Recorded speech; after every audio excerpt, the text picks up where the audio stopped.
Tell me one thing before you go away. How did you meet Gary, the sound man from hell?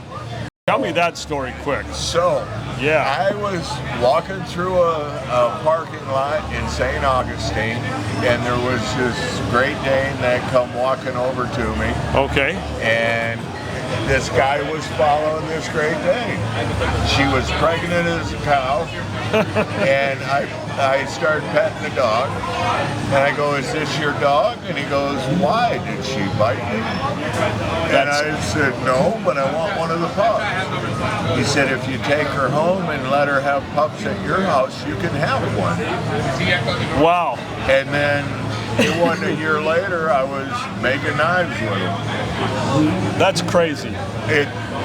That's But that Florida. sounds exactly like Gary. Oh yeah. You know, why did it bite you? Yeah. You want a puppy, you gotta raise it, you gotta feed the dog, you gotta feed mom for the next 2 months. Right. Eat you out of house and home. And you can have a dog, you know. That is so, But my God. that's so Gary. Yeah. And then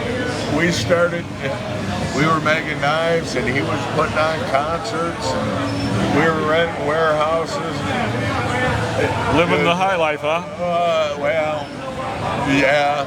It was something. Yeah, it was the high life. Yeah. But Well, we you were know. a lot younger then. Like I said, 45 years ago I met that guy. I've got a couple of friends who live up in St. Augustine, and they keep trying to convince me I need to go up there. You know, You know what? I liked it, right? but Is it just too it gets sleepy? cold. Yeah. It does get cold. The beaches are gritty, and you know it's Might not- as well live in Michigan. Yeah, yeah. You know, you're gonna deal with that kind of cold. Well, it's not. Not Michigan cold. No, it's not the 9 degrees I love.